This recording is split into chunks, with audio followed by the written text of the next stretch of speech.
My name is Erich Marschner. I'm a verification architect with Mentor Graphics, and I'm the organizer for this session. I'm sure all of you are familiar with some of the challenges that are coming up with regard to low power design. The obvious ones are consumer demand for products that use less power at the same time as having more functionality, longer battery life, producing less heat, etc. This is exacerbated by the technology trends that we're seeing. As feature sizes get smaller and smaller, we're having more difficulty managing power because of static leakage in particular. And this is getting worse and worse as the technology evolves and gives us better performance and higher capacity, etc. So power is becoming a dominant concern. Modeling what goes on with power management is also a difficulty in that the hardware description languages that we use traditionally don't understand power. They don't model the effects of power. Hardware description languages have always assumed that power is on when you start, and it stays on, and it's on throughout. So modeling the effects of power management is something that we have to add in on top of what hardware description languages usually do. And of course, power management adds complexity to the design. So that leads to more potential for functional errors, more requirements for verification, and a need to do verification earlier in the process. The unified power format is a standard format for defining power intent that was originally developed under Accelera and has evolved further under the IEEE. And as an extension to Tcl, which is a common tool control language, it's syntactically fairly familiar. It's easy to use from that perspective, and it can be used in the context of Tcl programming, so you can do general scripts, etc. As I mentioned earlier, it's enabling verification of your power intent early, and also driving not only verification but also the implementation flow. And we'll talk more about that as we go through the presentation today. The presentation today is coming to you from members of the IEEE 1801 UPF Working Group. This is the group within the IEEE that has been developing the standard since 2007, I believe. The 2009 standard is out and has been in use for a long time. There's a new version coming out shortly. It's done and in the approval process now, and you'll hear more about that today.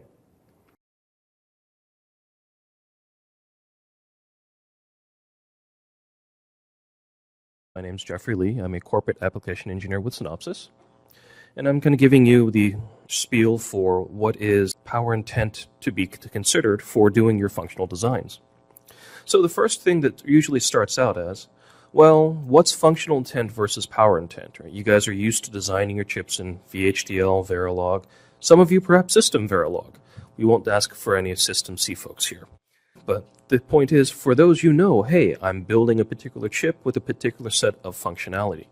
Now, when you start bringing in power management, how does this mesh in here? Is it really part of your state machine for your functional intent? Or is it really part of your power intent? Here are the things that belong in your functional intent, and by the way, here are the things that we would introduce you to club into your power intent. You're all familiar with the functional intent. Your state machines, is it a DSP, cache, whatnot? What might be somewhat new is for the power intent, right? Your power distribution architecture. Right?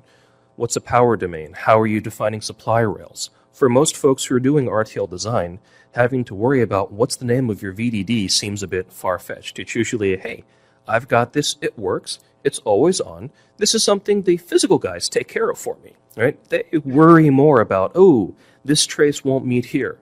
We, for RTL design worried, hey, does this functionally work? But for some of these things, we need to bring some of this information forward into RTL design to properly model how your design works with this power intent. And there's things for power strategies, right? Exactly what are the states of your design? Just like your finite state machine for your chip, you have a particular set of operational states for your designs for power intent. And then, most importantly, we've got some special cells that I'll be going over, and these are going to be the bits that help keep everything together and work well. Power intent, basically captured in UPF, your other stuff captured in RTL. So, starting off then, what's a power domain? Power domain is pretty much defined as a collection of instances, and we're going to treat these kind of as a group for power management purposes. Now, you'll notice here I've got power domain for the top, power domain for this block, and a power domain for this group of blocks. What this is telling you is that you don't really have to keep a strict one-to-one correspondence between a logical hierarchy and a power domain. You can have multiple logical hierarchies belong to the same power domain. But the key is a power domain is a grouping of logical hierarchies. Building on that, we have our power supply network. This is basically how you guys are getting the power from one point of the chip to another point of the chip. If you have a supply up in the top level that you need to bring down so that another block has power, this is what's defined in your power supply network, and this is a logical representation. So even though physically something might not go this way, logically speaking, to get supplies from one area to another, it needs to come through. This is also where we'd have an abstraction to say, hey, this is an interrupted supply, this is a power switch. So for this particular grouping, I actually have the ability to remove power, to save power when I don't need this particular group of cells to be active. I said, we had these power management cells to kind of glue it all together. Well, kind of glue together, probably too rough a term. But why do I say glue together? Well, we have level shifters, isolation cells, retention registers. We'll focus on level shifter and isolation cells. These are the ones that are going to make sure that whatever ones and zeros you want to pass from one group of cells to another group of cells makes it there in a fashion that is still recognizable. So, if, getting ahead of myself, but if you had a 0.7 volt 1-tick B1, that doesn't necessarily mean it translates cleanly into a 1.2 volt 1-tick B1. So what a level shifter will do is make sure that you have the proper signal levels, so the functional one that you want represented is actually properly represented in the circuitry. Isolation cell basically just says, in case of interruption, I want to make sure that a known good value is being sent from one particular domain to another. So these are going to protect unknowns or X's from propagating in your designs, because it will clamp and give you a known value. This way, you have a known state. And retention registers are basically sequential cells that will maintain their state, despite the fact that external power has been removed from the domain. And we'll talk really quickly about some power management techniques, namely power gating, multi-voltage, and DVFS, dynamic voltage and frequency scaling.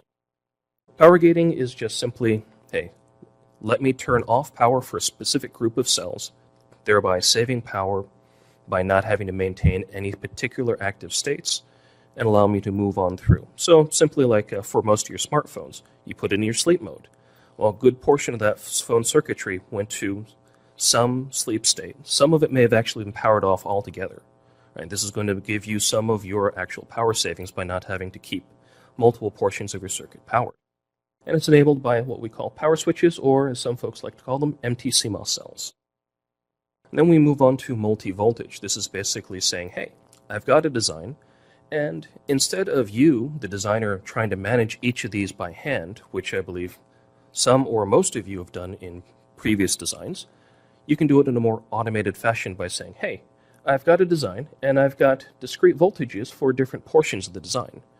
And the tools themselves will automate and take care of making sure that all of these are operating at these voltages, have the proper signal levels passed through.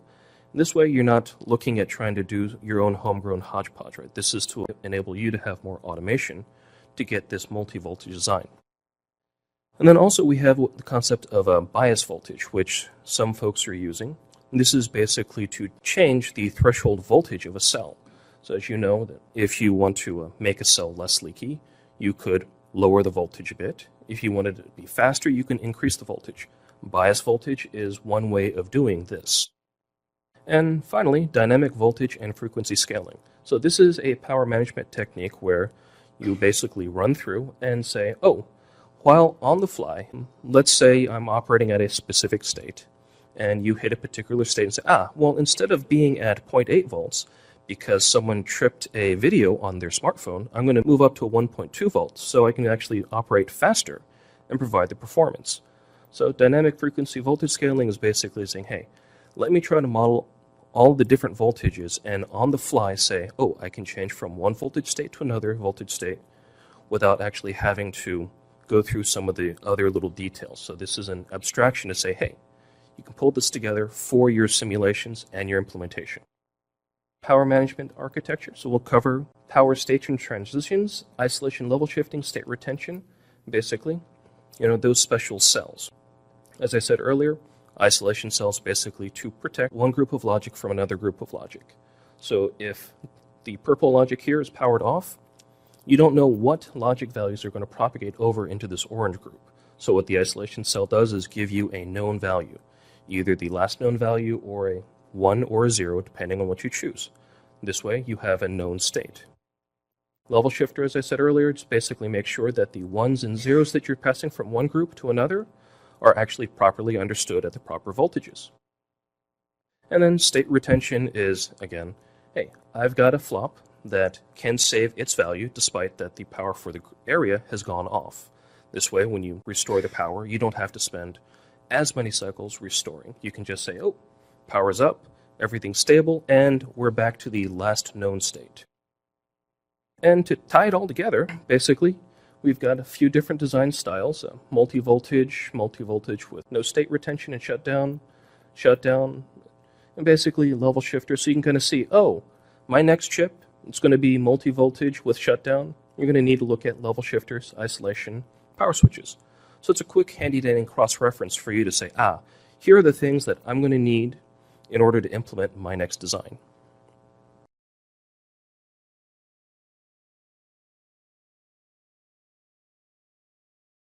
This presentation is going to go fairly deeply into the language constructs, the commands of UPF. We're going to try to cover a lot of material fairly quickly, in part because UPF has been around for a while. It's gone through a couple of different versions, and so it's kind of an archaeological dig in some ways, looking at commands that have been developed quite a while ago that are still present, new commands, and new commands that are coming on top of that. So what is UPF? As I mentioned, it's an evolving standard. First came out in 2007 with what was called the Accelera UPF standard. This is also referred to as UPF 1.0. And then in 2009, the IEEE version was developed. That's referred to as 2.0, and it includes essentially all of 1.0, so it's a superset. There is a new version that's been developed. It's been submitted to the IEEE for ratification, and that approval is expected to come next week on March 5th at the RevCon meeting. So it's imminent at this point. It's a standard for modeling power intent, to define power management with the main goal of building in the structures necessary to minimize power consumption, and in particular through control of leakage.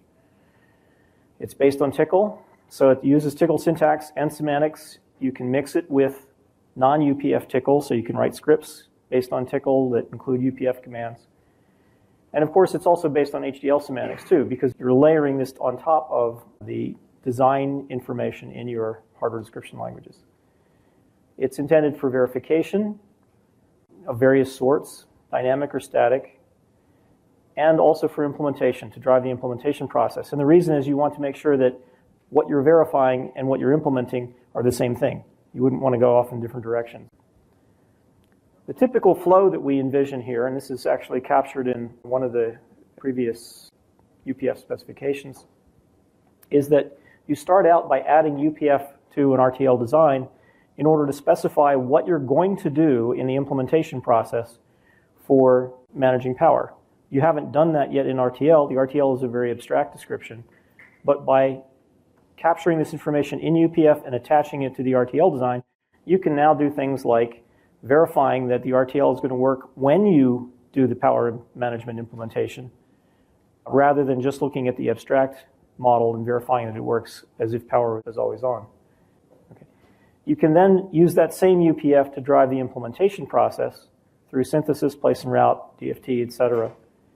And all along, use UPF together with the netlist that occurs at a particular point in the flow to, again, verify that the netlist plus UPF is still working correctly as you expect it for power management. This is an oversimplification, obviously, but the point is that UPF is capturing the power management plan that you have for the implementation early enough so you can do early verification, you can drive the implementation process, and you can use that information at various stages in the implementation flow to make sure you're staying on track. So this next section is a really quick overview of what the commands are in UPF. We're going to start off with the Accelera UPF definition, and it created commands in the following areas. First of all, for navigation, to move around in the design in order to sort of change the focus and change how you specify what to do in different parts of the design. There were some commands that had to do with building the supply network. This includes creating ports, nets, switches, and doing connections. There are commands that have to do with defining power domains. And as Jeffrey mentioned earlier, a power domain is essentially a set of instances that are powered in a similar way. And so you have to go through your design and carve it up into these subsets, each of which is going to be powered in a particular way. We also want to talk about power states. For each one of these sets of instances, for each one of these power domains, all of the instances are in a particular state. They may all be in a sleep state. They all may be in a normal active running state. May all be in an off state. We have to characterize these because we want to think about the behavior of the designs, in particular in verification flow. There are a set of commands referred to as strategy commands, which are all about determining where to insert level shifters, isolation cells, and retention registers. As Jeffrey was mentioning, these are sort of the glue that make the power domains interact well and deal with power domain effects such as powering down and powering up. You do need a connection to the implementation flow, and so when you are doing implementation based on UPF, there is often a requirement for giving some more information about which cells to use out of the library for isolation, for level shifting, etc. So there's a set of commands called map commands to do that. There are a few commands that I've characterized as HDL interface. These are ways of dealing with the fact that you're interfacing between UPF and a hardware description language, whether it's Verilog or VHDL or whatever. We're not going to talk much about those, but there are a few commands in that group. And then there are some commands that have to do with code management, essentially, loading files, etc. Again, I won't cover that much, but you can think of that category as existing. Now, this is the Accelera version of UPF as of 2007.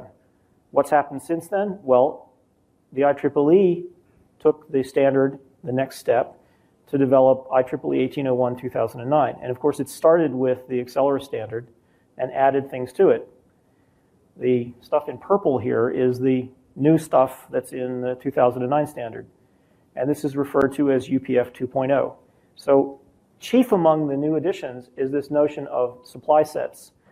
We'll talk more about what supply sets are, but this is the central change from the Accelera standard to the IEEE standard. It's a more abstract model for how you represent the supplies that are provided to different power domains, to different cells in the design.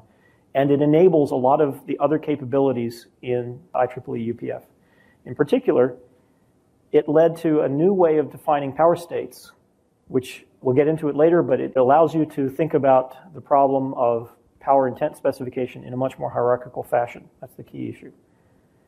It also led to the creation of something called sim states, which are ways of modeling the behavior associated with power supplies, and provided a new set of behavioral modeling capabilities that weren't present in the previous version of UPF. It also allowed us to talk about attributes of objects, namely the driving and receiving supplies of the pins or the ports of a cell or a macro or whatever. This is something that you didn't have the ability to talk about in UPF 1.0. In 2.0, you now have the ability to talk about these characteristics, and that enables a more complete flow from the point of view of dealing with the kind of practical issues that come up when you're doing design and verification. Another limitation in 1.0 was there wasn't any way of defining control logic. 2.0 now adds commands for specifying control logic. And there are a few other things. Create composite domain here. There's a way of putting domains together after the fact. If someone defined two different domains, but you don't think you really need two different domains, you just want one, you can compose them. There are other capabilities like this set retention elements command, or use interface cell command, which is a generalization of the map commands, and some other code management commands. So again, we're not going to talk about all of these in detail, but what I wanted to do was give you the impression of what does UPF encompass. Well, this is what 2.0 encompasses, and 2.1, the next version of the standard that's coming, will add a few more things. Not a whole lot, but as you can see, there are some commands for defining power management cells, and some additional code management commands, and a couple of new commands here, set equivalent and set repeater. We're going to cover these towards the end of the presentation today in a fairly brief way. You may also notice that there are some commands that have been grayed out now, and that's because in 2.1, certain commands that are left over from the earlier days have been deprecated or identified as legacy commands, which are not recommended any longer. So as I say, UPF is an evolving standard. It's gone through almost 3 complete development phases now. And what we're going to focus on today in this presentation is what you can do with UPF 2.0. We'll also talk a little bit about where 2.1 is going to add some value. The next section is going to go through some of the basic concepts in UPF, and it's going to be focusing on the capabilities that you got with version 1.0 of UPF. The reason we're doing that is that that's a good starting point. It's not that that's the best use of UPF today, but that's a good starting point, and then we're going to build on that to talk about the 2.0 capabilities. We think in terms of the logic hierarchy in the HDL design, because in UPF we're specifying power intent for your design, and we have to apply it to the structure of the design, which is typically a design hierarchy or a number of modules instantiated in each other, etc. The term design hierarchy in the HDL context encompasses a lot of things. It encompasses any kind of hierarchical structures, including things like subroutines defined inside of packages, generate statements defined inside of blocks, etc. In UPF, we have a slightly more abstract idea of hierarchy. We're only looking at the hierarchy of instances, and that is usually called the logic hierarchy in the UPF spec. So I'll be talking about logic hierarchy here, and I mean the instance hierarchy, in particular, not talking about generate statements, other nested internal blocks, by and large.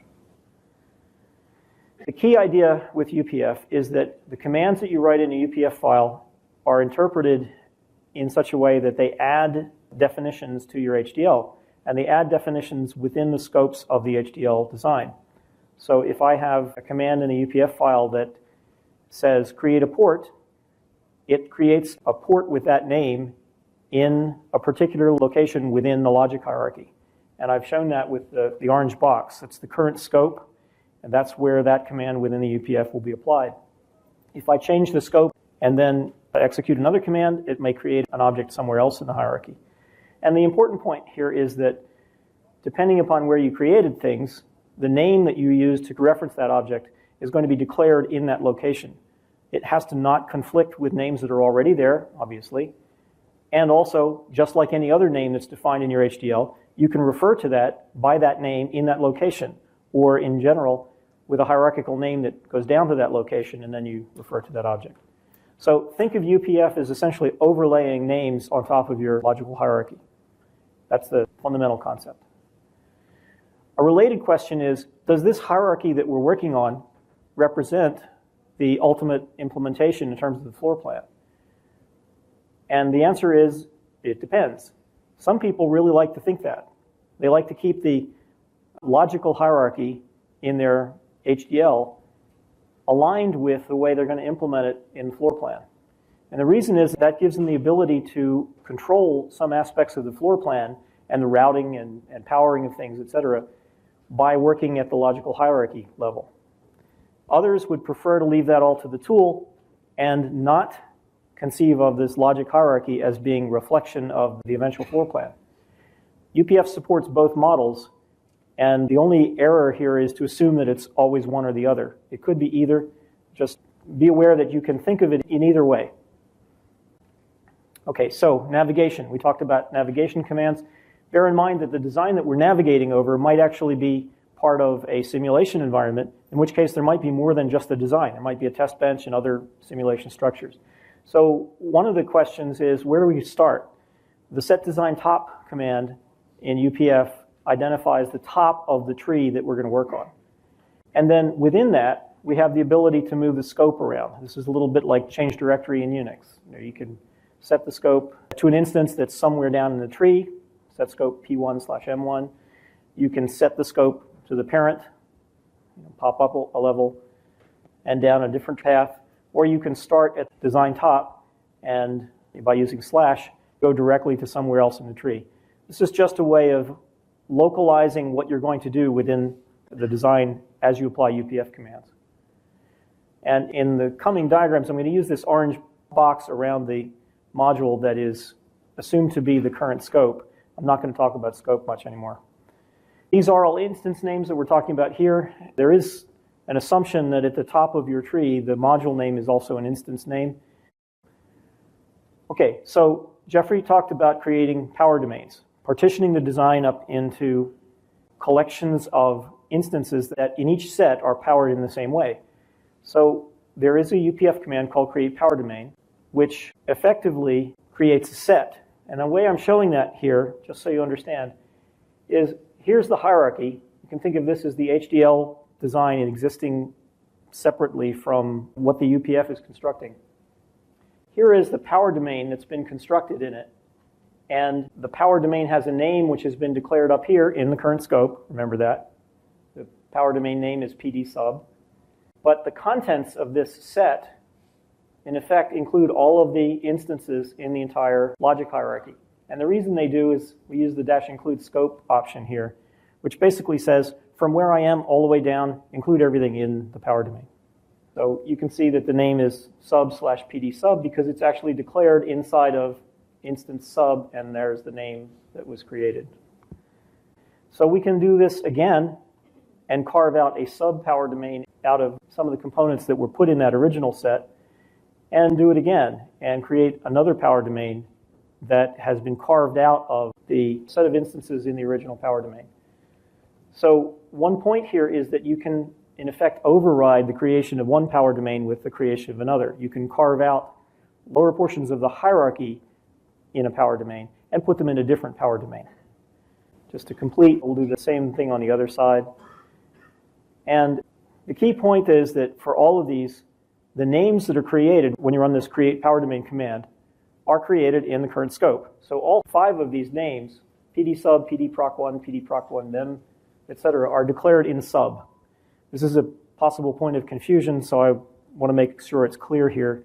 Even though they seem to be hierarchically nested below, it's the nesting of subsets that you're looking at below. All of the names are declared at the top level. The way I showed you to partition the example here in the last slide is not the only way it could be done. There's another way to partition it, and that is horizontally. We can just divide it up into 3 power domains, one at the top, one in the middle, one at the bottom. I'm going to use this one for simplicity in a number of the remaining slides. But again, any way you want to define the power domain structure, it's up to you. This is where your creativity comes into play in order to minimize and optimize the power. So we talked about power domains, but power domains have to be supplied with power. The supply network commands in UPF allow you to do that. So we can create supply ports with the create supply port command with directions and names, VDD, VSS. And as before, VDD and VSS are going to be declared in the power domain associated with sub. I'm going to show them up here rather than in the sub box, but essentially they're declared in the sub. We can create supply nets associated with this power domain, PD sub. And there they are, power and ground. And we can connect them using connect supply net. So now the power is connected to VDD and ground is connected to VSS. The interesting thing is we want to make sure that those power supplies are powering the instances that are part of this domain. So what we're going to do is use the command set domain supply net, which says that for PD sub, the primary power net is power and the primary ground net is ground. And what that does essentially, it's extended those supply nets into this instance that's inside of this power domain. Effectively, the primary supplies of a power domain are implicitly connected to every instance in the set of instances that's part of that power domain. And this is how we connect the values on the power ports, the supply ports, to the behavior of the elements in that power domain. In simulation, we'll change the behavior of the elements in that power domain based on the status of the supply nets. That's the essential idea about power-aware simulation. There's another capability called reuse that allows me to extend the use of those same supply nets that I've already defined for use in a different power domain. These were defined for use in the PD subdomain. Now I want to use them in the PD proc domain. So I can act as if I'm creating new ones, but I'm going to use -reuse, and that just extends the ones that are already declared. Remember that these are all declared in the current scope. So in fact, I'm not creating a new object with that same name. That would be a conflict, in fact. But I am making that same object available in a different power domain. So reuse allows us to do that. And then, of course, we can set the domain supply net for these as before and extend them into all of the instances in the PDProc domain. Now, suppose we have a supply network that involves an internal switch. In this case, what we want to do is create a power switch on one of those nets. And you can see that I've created this switch here with a switch control signal, and it has an output. I need to have that output defined, so we actually need to create supply net for this domain PDProc and give it a name of this switched output. And that switched output name has been used as the net to which the output port of the power switch has been connected. You don't have to put switches only on power. You can also switch the ground. In some cases, that's the way people want to implement their circuits. So you can do it either way. But one critical issue with 1.0 is you have to have the power control already in your design. There's no way in UPF 1.0 to add control signals. So one limitation here is that if we're going to use SW control as the control for this switch, and here's the references to it, it's the control port and the expression that controls whether the switch is in an on state or an off state. Unfortunately, you already have to have that in your HDL, which kind of goes against the grain of using UPF on top of a design that is power agnostic. You'll see that we fixed that in 2.0. And as before, I use set domain supply net to now power all the instances in this power domain with the switch supply. It's possible that you have a supply that is not switched internally, but you know it's switched externally.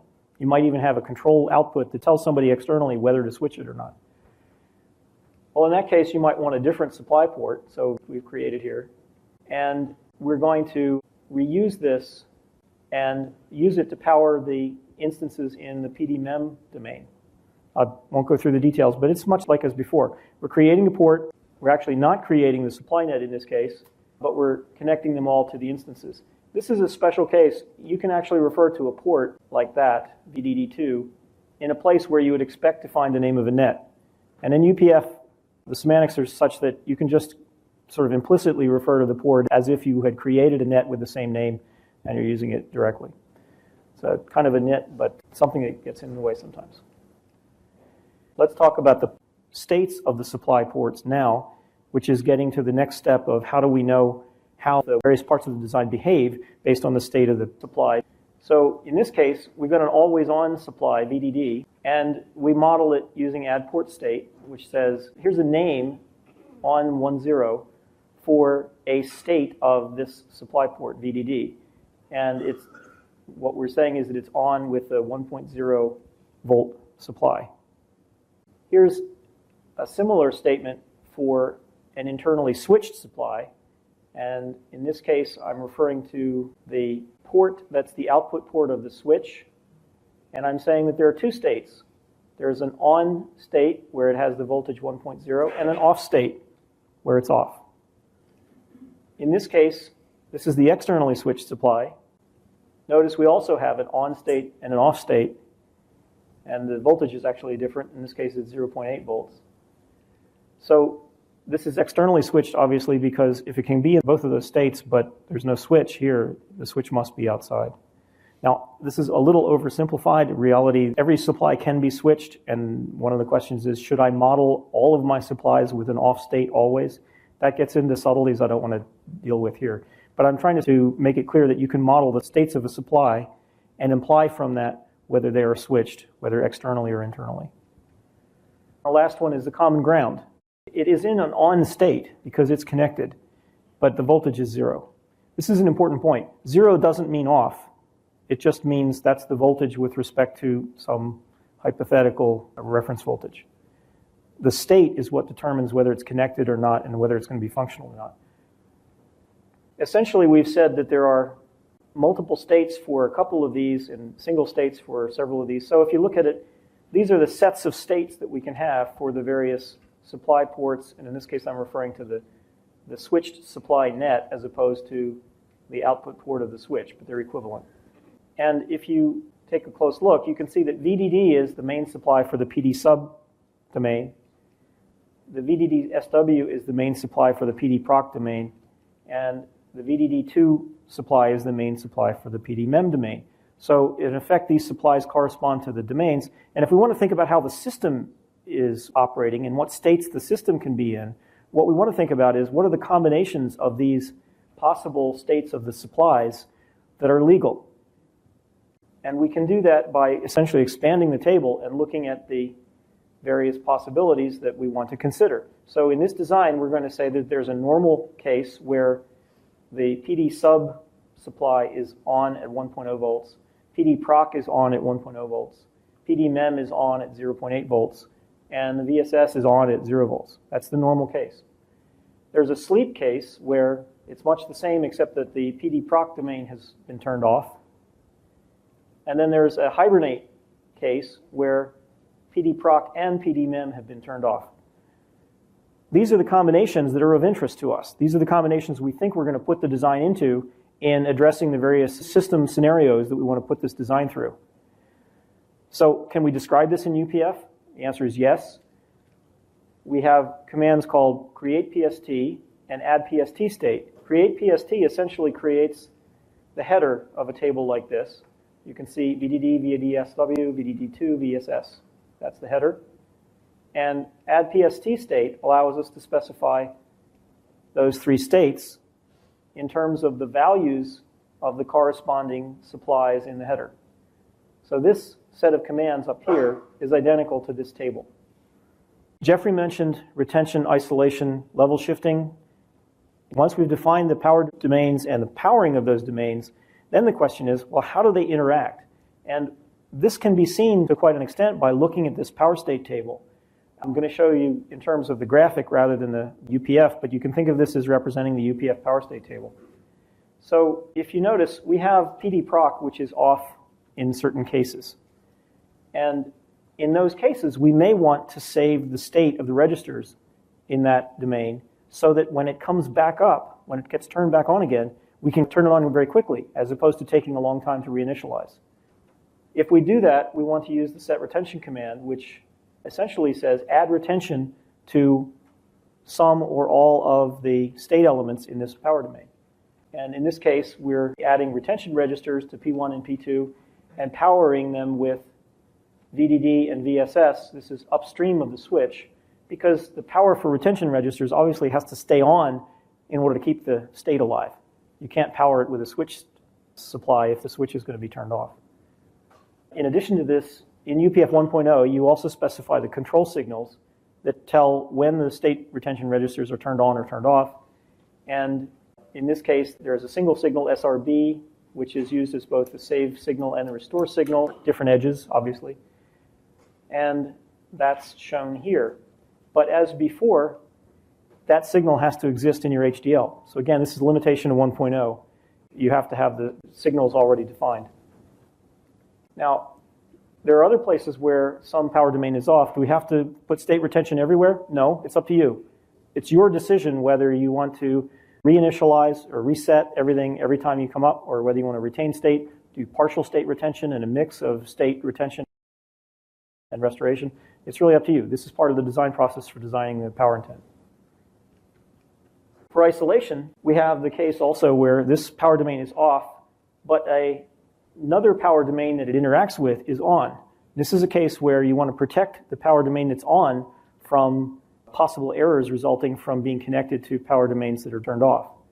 So here we use a command called set isolation. This is being applied to domain PD proc.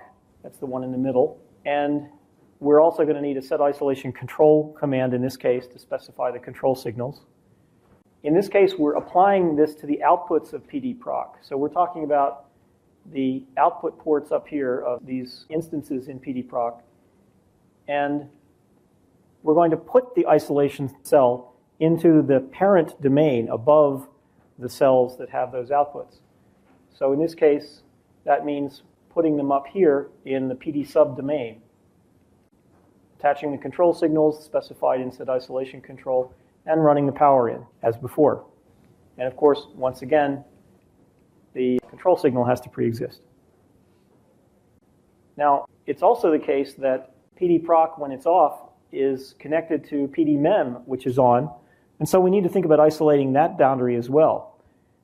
course, the ports that we have to isolate here are not in PD-proc, they're in PD-mem. So in this case, we want to write an isolation strategy and a set isolation control command as well for the power domain PD-mem, which is the one on the bottom, because we want to put isolation on these points where there's an interface between this domain, which is on, and the PD-proc domain, which is off.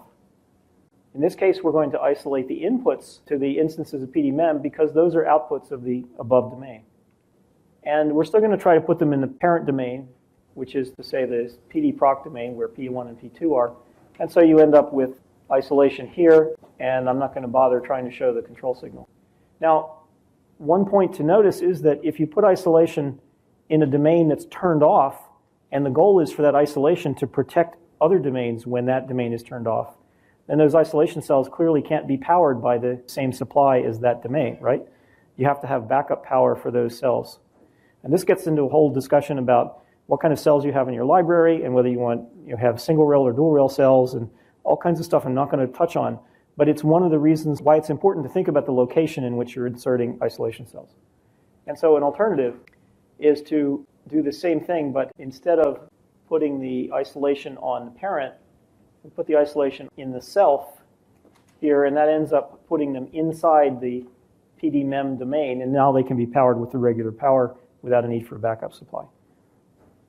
We have level shifters as well. Here's a case where we've got an interaction between PD-proc and PD-mem when they're both on, and they're on at different voltages.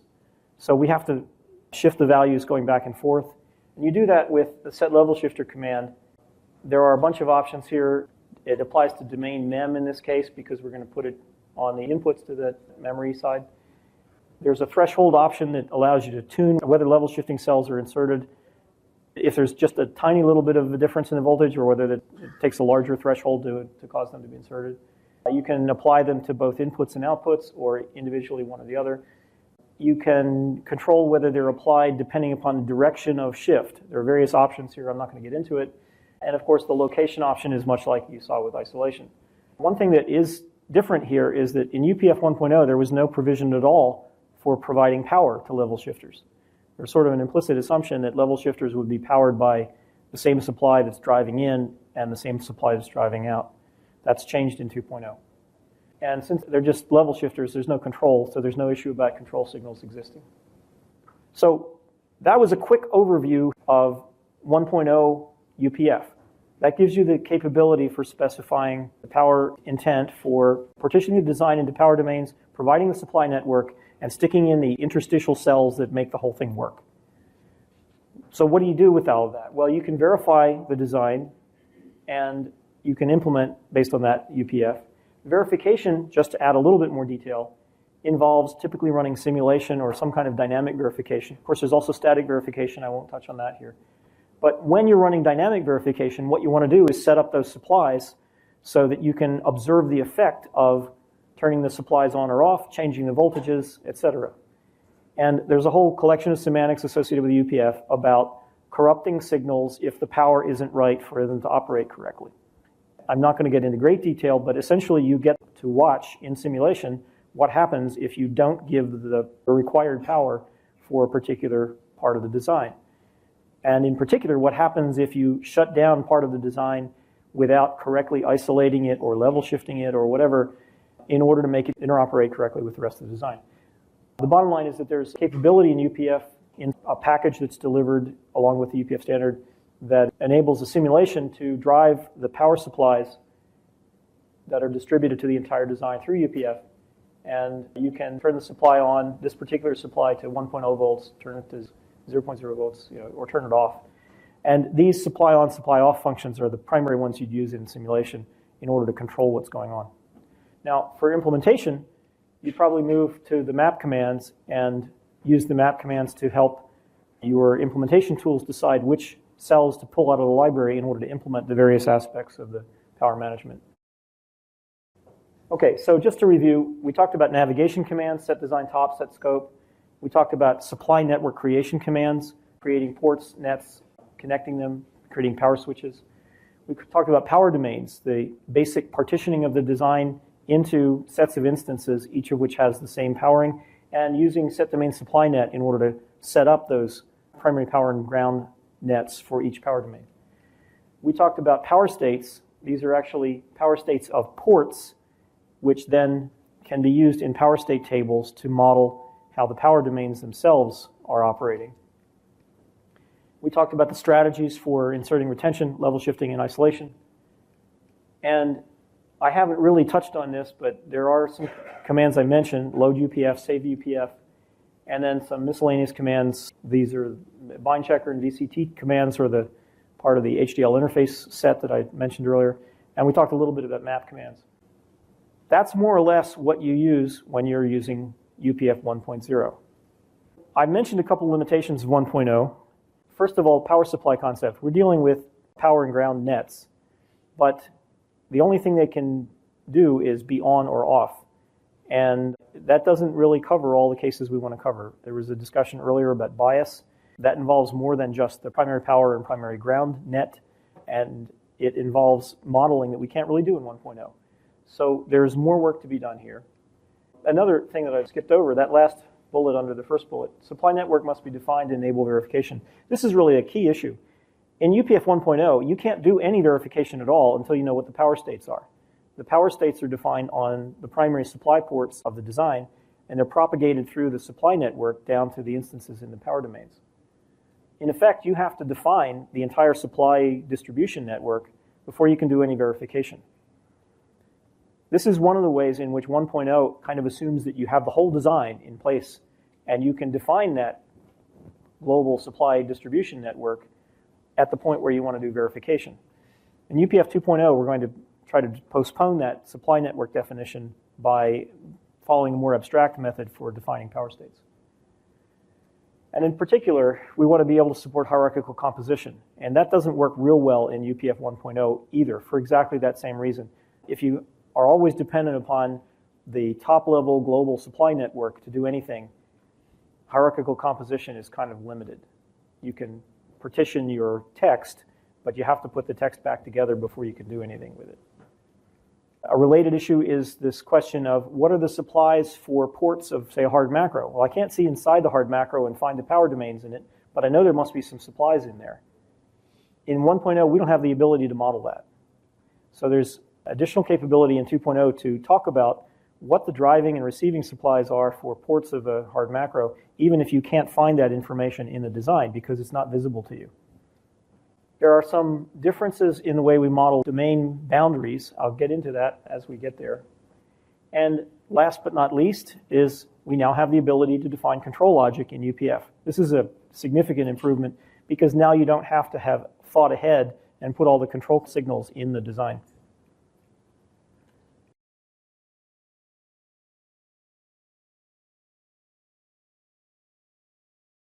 We're going to talk about supply sets, which is the key new capability in UPF 2.0, and how that affects power domains, power states, this new concept of sim states, and also how it affects strategies.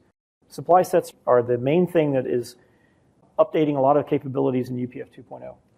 We'll also talk a little bit about attributes and control logic. In 2.0, one of the major goals was to support not just the question of what's on and off in your design, but how do you organize the process of developing a low-power design, which involves many teams, many people, over time, IP coming from different places. The whole process is quite complex. And you want to be able to partition the information and express it in UPF in a way that allows you to have information coming from different places, information composed well as you need to integrate in order to support the verification process and the implementation process. There's a lot of issues there that are not really addressed in 1.0. This includes hierarchical composition. We want to be able to use the same techniques we use with IP-based design in the design side to use with the UPF power intent specification. We want more abstract modeling because that will simplify some of these specifications and make it easier to deal with them. Incremental specification. Why? Because we're actually getting the information from different places. The IP comes from one place, the system is developed somewhere else. There's information that has to be combined from the two places. And often some information is built upon other information that came earlier. And so there's a need for incremental development of the specification. We also need more fine-grained control. The concepts in UPF 1.0 were a little bit coarse, and in 2.0, there's been an attempt to refine them and make them higher fidelity with respect to what's actually going on in the hardware. So the approaches that have been developed in 2.0 to address these are, first of all, supply network abstraction. This is the concept of supply sets that I mentioned earlier, which I'll talk about in just a minute, and including the use of supply sets to specify the attributes of ports and IP blocks, especially hard macros in particular, to kind of round out and fill out the concept of the supplies that are used in the design. New power state definitions based on add power state and the idea of sim states, which allows us to specify what the behavioral impact of the different power states is going to be and use that in simulation as well as in reasoning just generally about the behavior. Command refinement approaches this incremental specification problem with a -update option, which allows you now to layer information by extending a command with more information. And there are some other new features that we'll cover briefly, some strategy extensions I mentioned earlier, and the control logic support. So here's back to my example from before. We've got a file called sub.upf, which contains UPF for the sub model at the top. And it's going to create a power domain for sub and everything underneath of it, as before. But then for instance P1 of type proc1, instead we're going to load a UPF file for that one. So we go off to that context and we load this file, which has been written for that proc1 module. Do the set design top to know where we are and create some more power domains. So now we're going to create power domains inside of the power domain that was structured before. And you've seen this before. This is just carving out lower level power domains out of what was already built. And then we're going to go back up and do a load UPF for proc2.upf, do the same thing on the other side. So pretty much the same thing, we end up with multiple power domains carved out. This is hierarchical partitioning of the file using the load UPF command. But this isn't sufficient for hierarchical composition of UPF because it only works when I have everything done already. What happens if I only have this subblock, proc1, and I don't know that it's going to be used in the sub system or in some other system? How do I describe the power intent for this block in such a way that it can be reused in lots of different contexts without my knowing what it's going to be used in? The fundamental issue, again, is that in order to verify this at all, I have to build a supply network. Well, the supply network isn't here. It's in whatever system it's going to be used in. And so we need a new idea about how to model the power states of the system based on a more abstract model of the supply network that can be applied to an IP block like this one. So here's a supply set. A supply set is just a group of supply nets. And you can think of it as the bundle of wires that you're going to connect as opposed to individual wires. So it's kind of like an extension cord. It's got power, ground, and maybe neutral or something. In fact, in UPF, there are 6 standard supplies that are part of a supply set: power, ground, N-well, P-well, deep N-well, deep P-well. And power and ground are always present. You always need at least those two, but you can have some of the others depending upon what you're going to do ultimately with the transistors that are in the components in your power domains. What connections do you need in your implementation technology to make these transistors behave in the ways that you want them to? So supply set allows you to abstract all of that and just say, I've got one thing, it's got all the wires I need, I'm not going to worry about which ones I need yet, but they're all here, and now I can plug an abstract cable in instead of dithering with all the wires. Besides being electrically complete, both power and ground, it has a number of benefits. First of all, we can predefine some of these things. When you create a power domain, there's always going to be a predefined primary supply, which means that you've already got the connections necessary for the power and ground and anything else you need. You can also add user-defined supplies. Here, this supply backup is a user-defined supply in addition to the predefined supply. And you can create supply sets that you want to use as global supply sets that can be then connected to other things. It's like creating a cable that you can plug into different sockets. Finally, we can use these supply sets in a number of ways, such as specifying the supplies for strategies. You're going to see that we'll use them for filters as well in specifying strategies. And in a number of other places, these supply sets ended up being very, very useful. For example, here we are creating This is, again, our proc1 module with the two subdomains defined in it. And this is an IP block at this point. We don't know what the system is that it's going into. But we can say that it has a couple of supply sets as inputs. And these are called primary and memory. I've designated them as P and M over here. Create power domain dash supply is what now adds those things. And if you don't recall the color code, the purple is the extension for 2.0, and the blue part is what was already there in 1.0. I can create a supply for power domain PDMem when I create it as well. And I'm showing supply primary. This is actually default and predefined, so you don't actually have to say this, but I've shown it explicitly just to make the point. I can associate this supply set up here with that one, which is equivalent to just plugging in the supply set into that socket. Now all the power, ground, NWell, etc. nets are implicitly plugged into the corresponding power, ground, NWell, etc. nets of the other supply set. And when I make the connection, I can say connect supply set pdproc.primary. I can now connect them to instances in the power domain based on the PG type information associated with pins in that block. Now this is what I would do if I had a hard macro or a collection of hard macros that had PG type pins that I wanted to connect the supply to. And in fact, it's automatically done anyway for the non-hard macro cells. So you don't even have to say this, it just happens automatically in most cases. And then finally, when I specify that I want a retention register here, I can use retention supply set here, pdproc.memory. So I'm going to route pdproc.memory supply set directly in to power that retention register. So you can see this becomes a little bit simpler. The supply nets are still there, but they're all bundled inside of supply sets. There's fewer commands to write. There's more automation. This is one of the major things that's going on in 2.0. Now, in addition, we can now add power states onto supply sets. Remember, before we put states on ports, we had add port state, and we were defining the states of ports. Here now we're using a new command in 2.0 to add power states on the supply set associated with pdproc, so pdproc.primary. We can say that this supply set is off if the power is off, and it's on if the power is full on at 1.0 volts and the ground is full on at 0.0 volts. This is another place where the level of detail is up to you. I might have said if the power is off or the ground is off, but I chose to make it simpler here. In any case, by putting power states now on supply sets, and I can do one for each of these, I have the same kind of tabular way of thinking about things as before, but they're now based on the supply set and supply set handles associated with the power domains rather than on ports. I also have the ability in UPF 2.0 to talk about the behavior of these various states. In this case, for state off, I've specified SimState corrupt, and for state on, each one of the on states, I've specified SimState normal. This is essentially what you get by default in 1.0. You've just got on and off.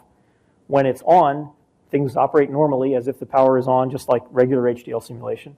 When it's off, things get corrupted because the power is off, things don't function. So we represent that by corrupting the signal values. But in UPF 2.0, you can specify other things. You could say corrupt state on activity. So for example, maybe I should have added a state on 0.6 here, meaning it's on with a very low voltage of 0.6 volts. Maybe that's enough voltage to maintain the state as long as there's no activity in the circuit. And so I could have said SimState corrupt on activity or corrupt state on activity to say this power state will be such that the state of the system will be retained as long as there's no input changes. These are capabilities you didn't have in 1.0, the ability to model those more elaborate sim states. In addition to specifying power states for supply sets, you can also now specify power states for power domains. And in this case, we're adding power state for PDMem, which is the whole power domain, and defining states up and down based on whether the primary is on or the primary is off. This looks a little simplistic because it's just one for one, but in general, you can define things that are more complex. For example, for pdproc, we can define it to be in a normal state when these two supply sets are in these states and the power domain the memory power domain is up, or in the sleep state when this is off, but the memory is up, or in the hibernate state when this is off and the memory is down. So you can see that we can define complex arrangements of power states, and we can make the power state of one thing dependent upon the power state of another. This is what you can't do in UPF 1.0 with power state tables. That's the essential change for 2.0 is power states based on supply sets and power domains as a result. Now there's a couple of related issues. If we have a block like this with a periphery and a core, and they have different supply sets, as you can see. So this is the primary supply for the periphery and the memory supply for the core, perhaps. Different pins here can have different driving and receiving supplies. In other words, the logic driving one output could be supplied by something that's different from the logic driving another output. In this case, for example, you can see that the logic receiving this input is supply P, and the logic driving this output is supply P. But the logic receiving this input is supply M, and the logic driving this output is supply M. If I can't see inside this box, I don't know what the different supplies are. So it's important to be able to propagate this driving and receiving supply information out to the boundary so that I can find it even if the box is a black box for me.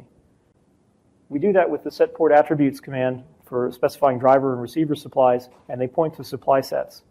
So if you specify the supply sets in your design, you can connect them to the ports that are involved through these attributes. And this helps in a lot of areas that I'm not going to get into details, but it helps complete the model for what's going on. And again, this is part of the fidelity aspect of 2.0. It allows us to model more precisely what's happening. Now, a lot of hard macros are not defined in terms of UPF. They're defined in, there's a Liberty model somewhere, or in any case, there may be a model that says I have a related supply net rather than a related supply set. In order to be complete, UPF defines how all of those related supply net definitions are aggregated in and turned into anonymous supply sets, so it's consistent with this whole model. And in fact, that then becomes part of the semantics of filters applied to the strategy commands. So here, in fact, are the filters. We have new filters called source and sink in UPF 2.0. This allows me to say, in this case, put an isolation cell on any port where that port is driven by logic powered by pdproc.primary. In other words, logic in the pdproc subdomain. Similarly, I can say put isolation on any port of pdmem that is received by logic powered by pdproc.primary. And then I can also handle the case where I've got a path that goes through a domain and then comes back into this domain. For example, if I have a signal that goes from M1 to proc1 into M2, but there's no logic in here, I don't really want isolation on it because it's just coming back to the same power domain. So there's a diff supply only option as well, which says look at the supplies, the driving and receiving supplies, and only if the driving and receiving supplies are different should we put isolation in here. So these are some of the ways in which supply sets have affected some of the other commands in order to give us more flexibility and make us able to model things more precisely. Last thing, creating logic ports and nets in order to provide control. You can create a logic port, you can create a logic net. This is very much like supply nets, and you can connect a logic port to a logic net. You can then also use that port within, say, a set isolation command without having to have it predefined inside the HDL. Now, in the earlier discussion, we talked about isolating at boundaries, and we said that we're going to isolate at the boundary where the port is interfaced with something above it. We call that the upper boundary now because while UPF only defined the upper boundary of each power domain, UPF 1.0, in UPF 2.0, we are now talking about both an upper and a lower boundary. So it's now possible to talk about isolating a power domain without having to go find another power domain that is underneath of it and isolating there also. You can just talk about this power domain and it's dealing with both sides. A last couple of comments. In 1.0, we had two places where there were two commands that were necessary, set retention and set retention control, and set isolation and set isolation control. For example, set retention came in those two places. This was kind of an arbitrary division between the aspects of retention specification. And in fact, this is now gone in 2.1. And in 2.0, we have this ability to update a command instead. So instead of preordaining that there are certain options you specify on set retention and certain options you specify on set retention control, we now say, here are all the options. There's a minimum set you have to specify every time, but you can update it and add more options as you go. And this gives us much more flexibility and the ability to incrementally develop the specification as we get more information from different places. In fact, one of the new capabilities is the ability to specify instances that have been inserted into the design to implement part of the UPF. And it's a typical use of model to do that with dash update because you're now into the implementation phase and you're adding more information to the command that was used to drive implementation, but now you're documenting what it did. This incremental development spills over into the methodology discussion. So on the specification side, the general approach is to define power domains and the supply sets that are powering those domains, talk about the power states of those domains, and do verification based on that model. And then when you get to implementation, you can worry about defining supply ports and switches and nets and the whole distribution network and connecting them up to the supply sets that are involved in the particular power domains. Let me just wrap up here. So we've talked about supply sets and the various commands that are used to create them, connect them, etc. We've talked about power states, which now are defined on supply sets on power domains. I didn't talk about describe state transition, by the way. There is a command that allows you to say, of all the power states that have been defined, it's legal to go from this power state to that one, but it's not legal to go from this power state to that one. So that addresses the concern about sequencing. We talked about sim states. We've talked about strategies and the effect of supply sets on strategies. The use of supply sets in attributes, and a little bit about the power domain lower boundary. I didn't mention create composite domain, but there is a way to compose two domains into a larger domain. I think there's an example of that later. We talked about control logic, and then there's some other stuff. We talked about load UPF, but not load UPF protected, minor issue. Some other things that we haven't talked about.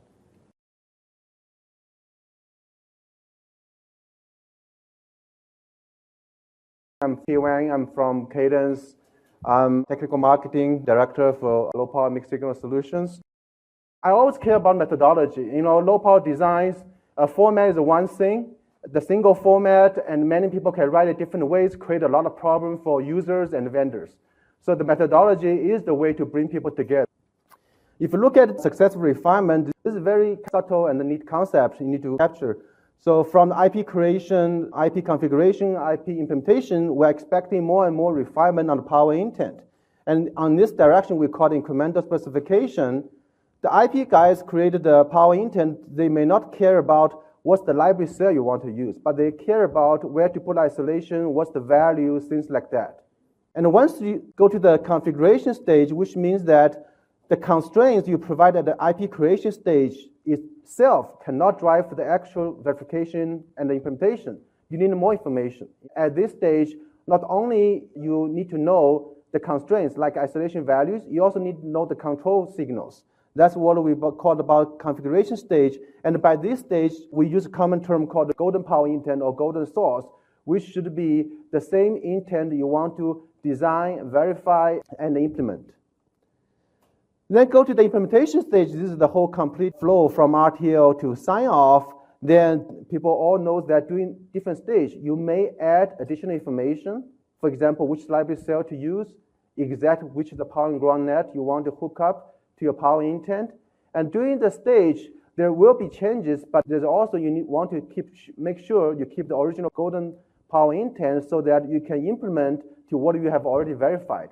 That's a very important key thing to remember from the user perspective to design a flow or methodology using the UPF-based low-power design flow. And we call this incremental implementation of the power spec. I will give you some examples to cover each of the successive refinement. This is an example to show that we use multiple commands to address a power intent. Here, for example, you specify constraints that an attribute, say what's the value and where to put isolation.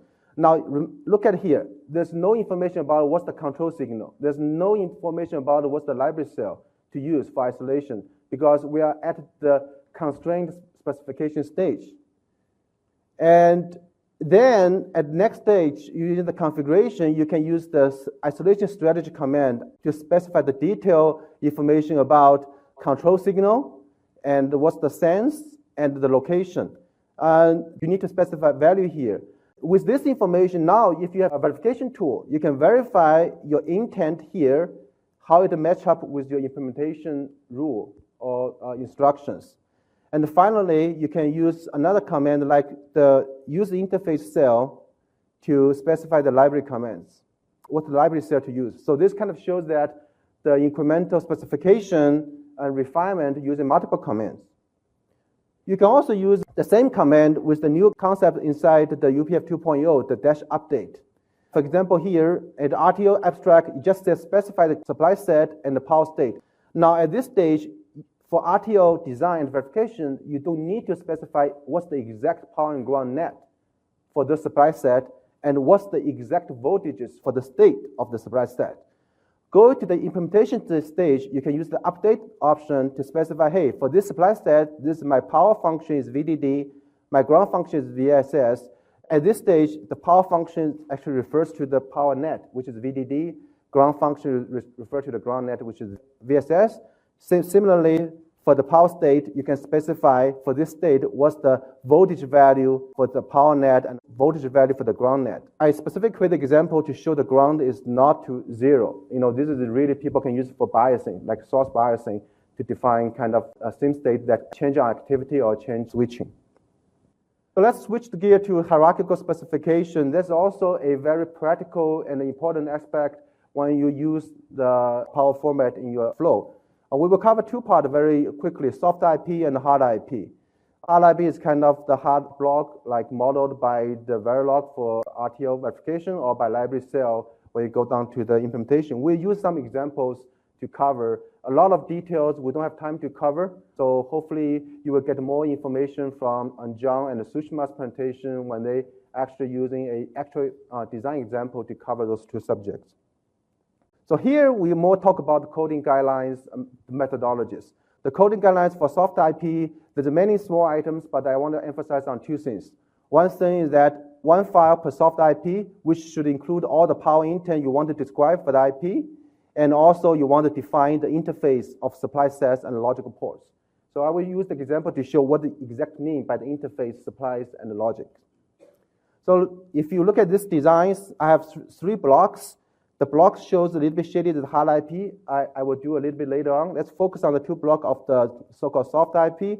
One part is the whole design in one power domain. One part is the blue in another power domain.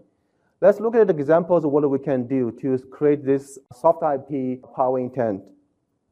The first part, you define the logic interface. As Erich mentioned, using the UPF 2.0, you can define new logical control ports for isolation or state retention.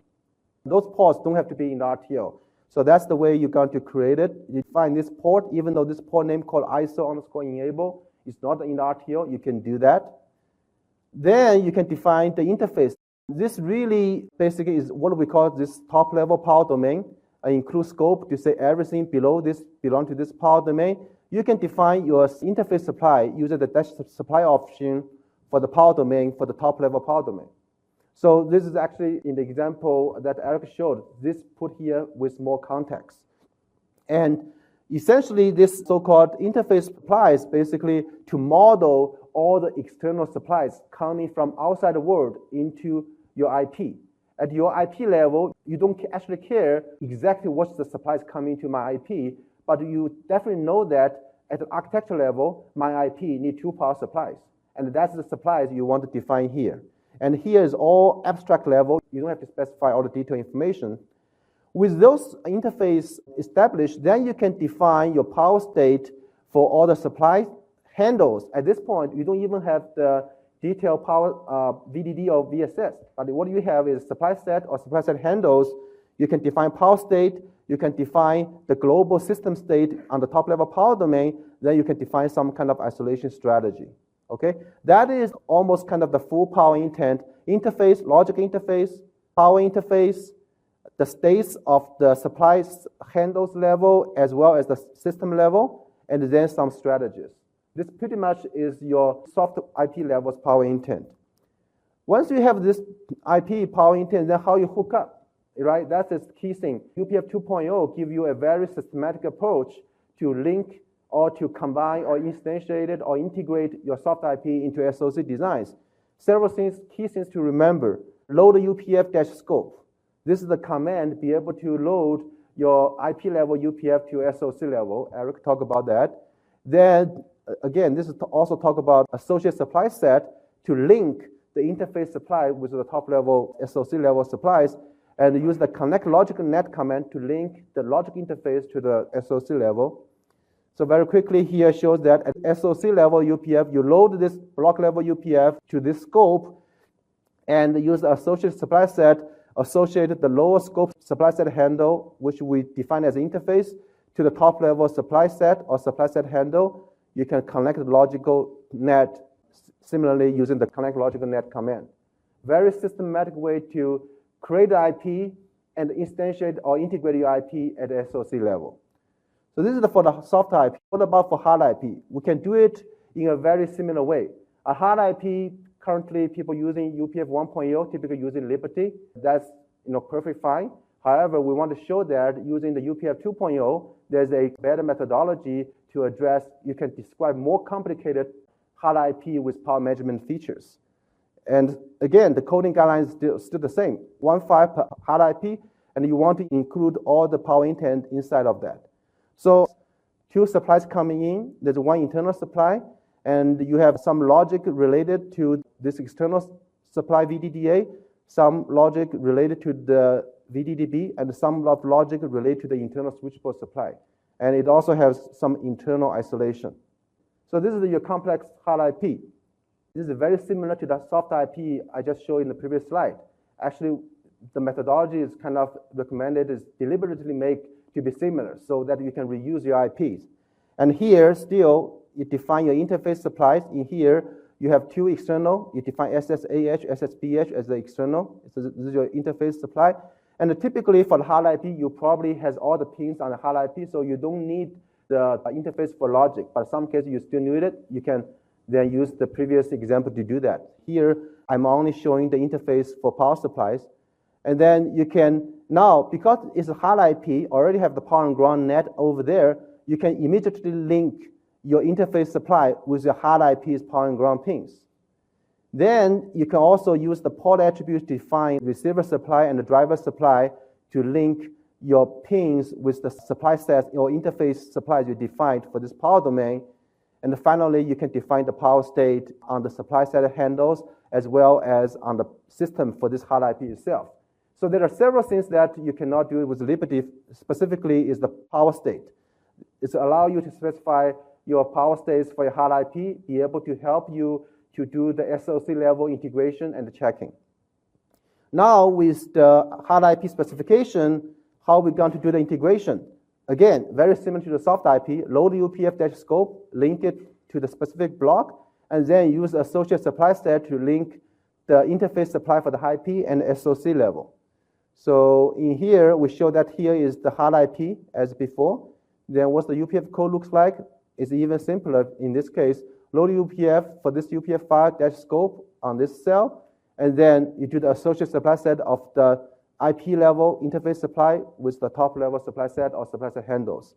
Again, very systematic way in using UPF 2.0 to define hard IP intent and the linked hard IP at the SOC level to do the integration.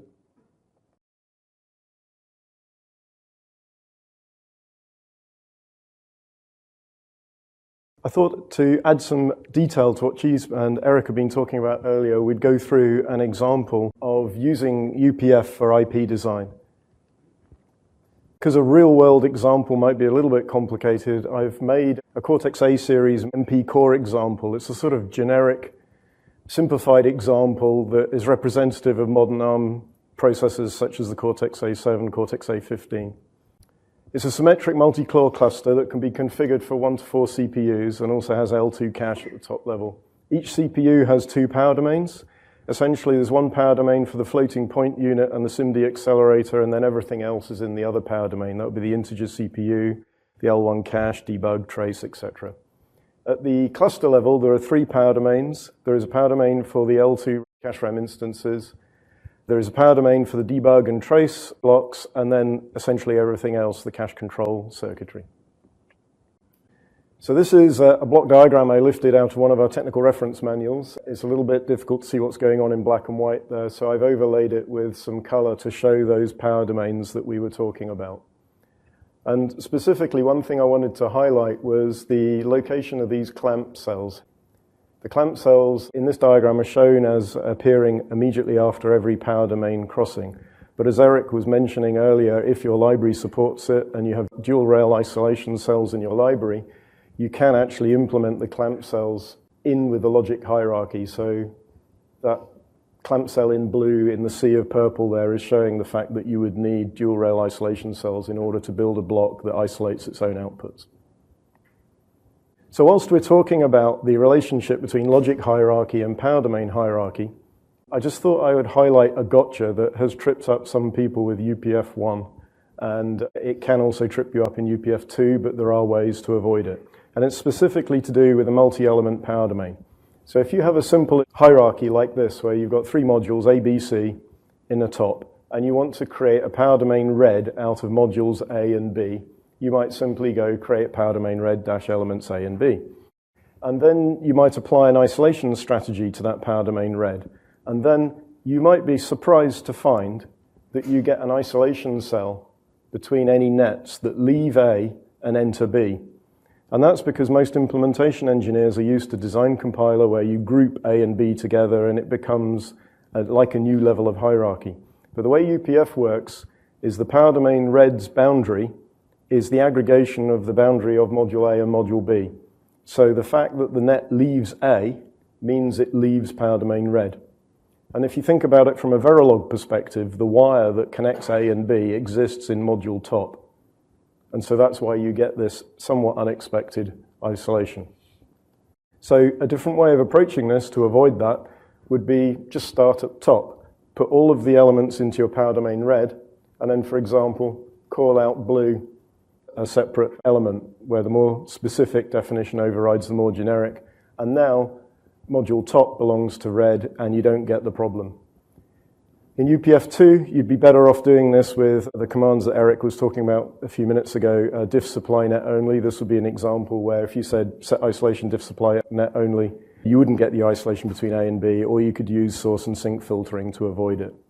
That simple workaround doesn't work when you have a more complicated hierarchy like that, which is why you'd resort to diff supply only. So diff supply only would work from B to E as well. A far better approach in designing IP is to try and align your logic hierarchy with your power domain hierarchy, and then that problem just goes away. So getting back to the Cortex-MP core example, we looked at the power domains that exist. Here's a tabular representation of the power states that are allowed for those power domains. And I just wanted to highlight that you can define things when you're writing in a natural language specification or just putting a table down that, for example, when we're in the CPU retention, we don't actually care whether the FPU is in retention or off, it just shouldn't be on. And so you can cover a lot of state space with these kind of simple statements. And the good thing about add power state in UPF2 is it also allows you to do this a sort of painting of the state space, so you don't need to build an exhaustive table like you did in UPF1. So add power state is a lot more efficient in UPF2 in describing your power state. I'm going to just very quickly repeat what Chi said about successive refinement, because I want to draw up a reference to the interfaces here. So an IP provider creates the RTL and then creates some UPF that constrains the subsequent configuration of that RTL and limits the scope that the licensee can configure the RTL into. And then the licensee will create a specific configuration of that low power intent and invest heavily in the validation of it. And the nice thing about the successive refinement is it allows you to, when you go on to the implementation, you can then add the color of the implementation without having to repeat all of your verification. So you're preserving your verification equity that you've invested in, the golden reference. That first brick wall in the diagram is what an IP provider provides. And really, essentially, it just breaks down into 4 things. It's not very much. And the four things are, number one, the atomic power domains that exist in the domain. I call them atomic because they cannot be subdivided. They're the finest grain resolution of the power domains in your design. You could merge them together when you do your implementation or ignore them altogether, but you're not allowed to go and cut one in half. And then for each of these power domains, you need to specify the state that needs to be retained should you shut it down. And this needs to be done in a way without predicating how that state's retained. So you don't want to get into the details of whether it's a single pin retention strategy or a two pin retention strategy. Number three is the signals on the power domain that need isolating should you shut it down. And again, we don't want to get involved with saying how those signals are isolated. We just want to provide the constraint that they must be isolated. Some signals will have a semantic where it's important it's isolated in active. Some signals have no semantic, and you just say it needs isolation and you don't really care whether it's high or low. And then lastly, and perhaps the most important one, is the constraint of the legal power states of the power domains that we've defined and the legal transitions between those power states. And here, you want to do that without getting involved in absolute voltages. In UPF1, it wasn't possible to do without talking about absolute voltages.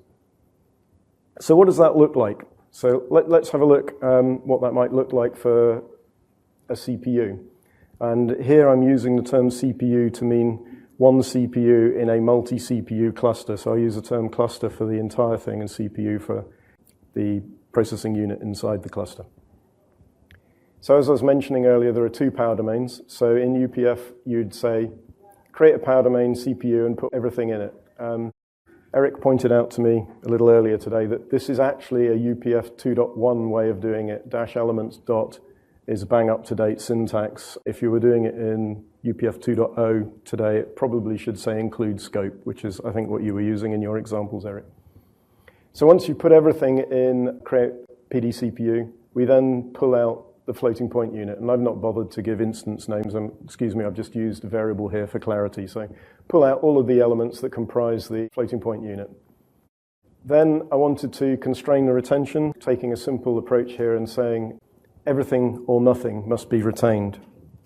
So that means don't try and do selective retention. This set retention elements list creates essentially an atomic list of state that must be retained or not altogether. And then here are my isolation requirements that I'm putting on for the CPU. So essentially I'm saying all outputs must be clamped low, and then using the more specific overrides, the more generic concept in UPF, I go ahead and override a select few of them that need to be clamped high. In terms of the power state, we're going to create the power state for the domain FPU and the domain CPU, and the power state's going to be defined in terms of the supply sets. So the domain FPU has supply sets, a primary supply set and a retention supply set. When they're both on, we're in state run. When they're both off, we're in state off. But if the primary is off and the retention is on, we're in state retention. And that's essentially what's saying here in this power state commands. And now we're going to move on to define the power state for the CPU in terms of its supply sets, but also in terms of the state of PDFPU. So now we have a primary and a retention supply set for the CPU, same kind of thing as we got for the FPU, but we can also add in here the state of the FPU that contributes to the state of the CPU. So now we have constraints on the state of the whole CPU block. And there's that little trick by saying the FPU can be in any state except run. So moving up a level, this is what this little moniker in the corner is supposed to indicate. We're now up at the cluster level. I've only done the 2 CPU cluster because the difference between 2 and 4 didn't help with the examples. So here we're creating, again, atomic power domains. We're going to put everything into the cluster domain and then call out the L2 RAM and the debug like we did with the FPU for the core. And again, the retention strategy, we're going to say all or nothing. And here are the isolation requirements, again, very similar to the core. We're going to ask for everything to be clamped low except for a few specific signals that are being clamped high. The cluster constraints, again, like we did with the CPU, we're going to define the power state of the L2 RAM in terms of its supply sets, define the state of the debug domain in terms of its supply sets, and then moving on, we will define the state of the whole cluster in terms of the state of its constituent power domains and its supply sets. So we've got the cluster's primary supply, There's no retention at the cluster level. And then the states of the L2 RAM, the debug, and the CPUs. So here you can say the cluster is considered to be in mode run when everything is on, and we don't care what the debug is doing. Conversely, we're considered to be in debug when the debug is on, and we don't particularly care what all of the other modes are. And one of the nice things about add power state is with the refinement and update, you can go and add further resolution later to these power state tables if it became important for during implementation to differentiate between different types of run. You could go and break that run state in half and add, say, a turbo state, so you can refine as you go through the implementation, adding more space as required. So we now have UPF constraints to go along with the RTL, and this is essentially what an IP provider would deliver. So now we're in a position to begin considering configuring those constraints for our application. So at this point, you have a choice. You could either do flat configuration from the top or a hierarchical configuration more from the bottom up. Now, clearly, if you do it flat from the top, it's probably a little simpler and more straightforward. Everything is within your scope. So as you create your, say, for example, here, I'm creating some isolation and some power switches, I can just kind of reach down into the hierarchy and reference the nodes that I want to isolate, the supplies that I want to switch, and I can also reference the appropriate outputs of my power management unit. However, there are other reasons why you might want to do a bottom-up hierarchical implementation, perhaps due to limitations of your physical implementation tools, capacity management, or concurrent engineering. There are a number of reasons why that decision may already be predicated as being a bottom-up implementation flow. So in the case of a Cortex A-series core, it's quite likely you're going to implement the CPU before integrating it into the cluster. So I thought for the rest of this example, I'd go through the hierarchical approach. In order to configure hierarchically, then you need to configure your IP out of context. And in order to do that, you don't have access to the output pins of your power management unit. So when you're going to insert your isolation or insert your switches, you've got nothing to wire it up to. So this is why we needed to add to UPF2 the create logic port, create logic net, so that we could add this to the RTL without having to modify the RTL. So now we can create the ports that we want to use to add in the switches and the isolation like we did in the top-down. And then we will go and put that IP in the context.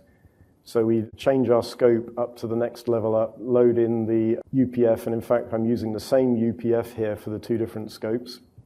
And then again, create more ports, connect them up, and then eventually wire those up to your power management unit at the top level.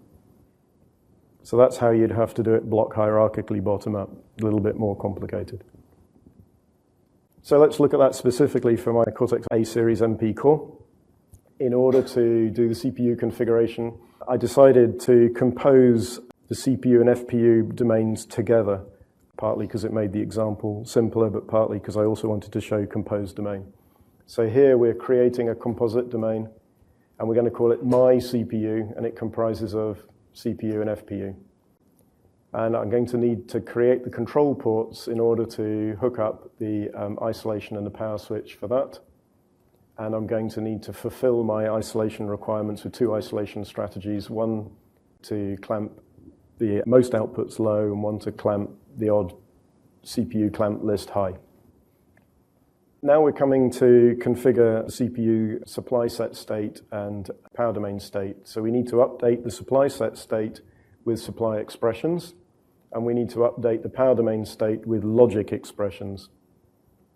So for example, here it's showing that the CPU will be in mode run when N power up CPU is low. It's an active low switch. We've got PMOS switches, header switches.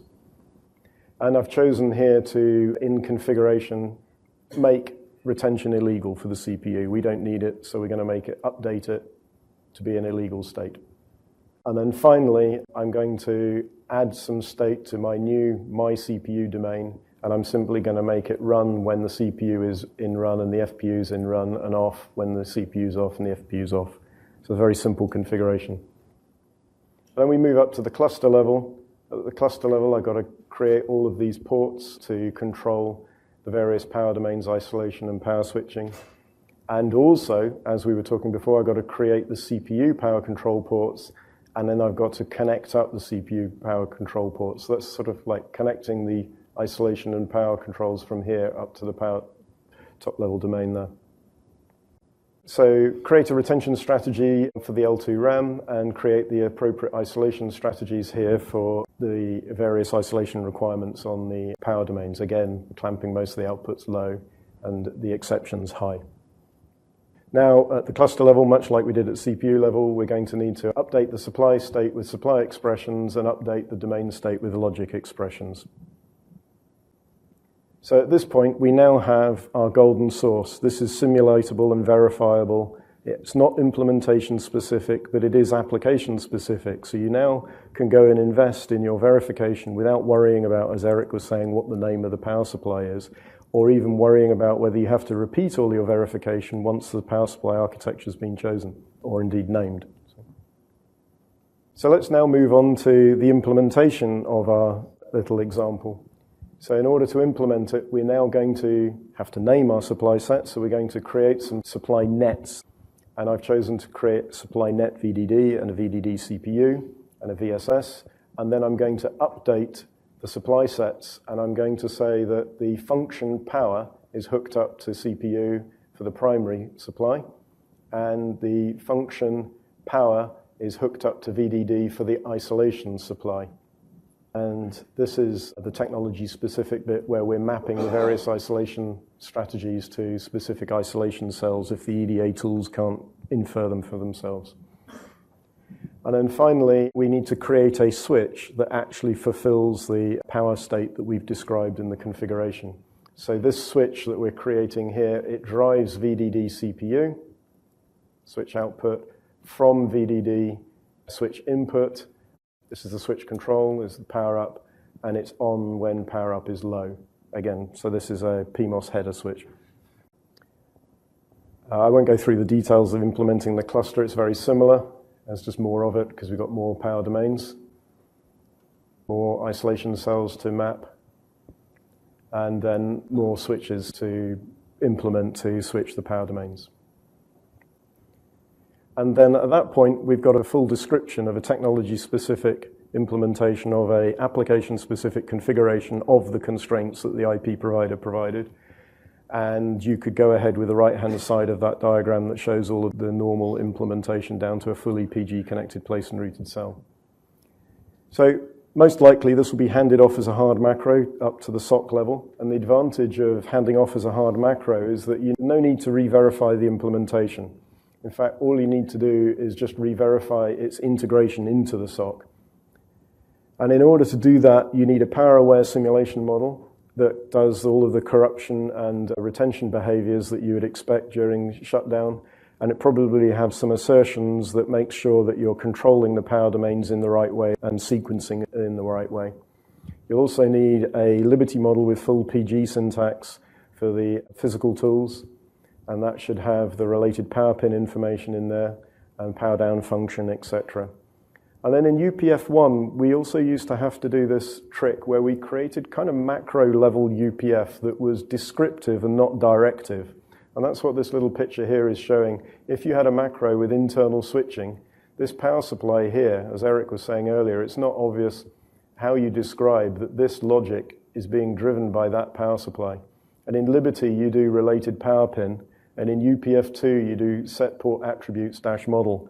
But in UPF1, we used to have to create a kind of shadow switch that was outside the hard macro, but was describing what was inside it. So you can do it in UPF2 with set port attribute, but coming in UPF 2.1 is even better support for hard macro cell modeling. We now have a more structured approach with begin power model, end power model, and apply power model. Alternatively, you could just simply use the RTL and UPF that you use to implement your block and hand that over with your core to the SOC integrator.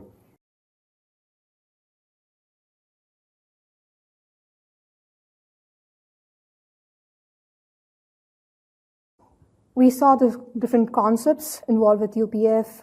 We looked at hierarchical composition, and we looked at how to create a hard IP.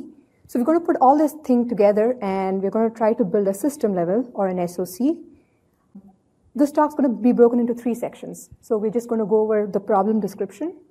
Then we'll take specific implementation examples. So this would be full-blown implementation of blocks. And we're going to take two different examples. One is a hard IP block with 2 domains, and then we're going to take IO paths, which is something which is specific to the top level. It's not typically seen inside IPs.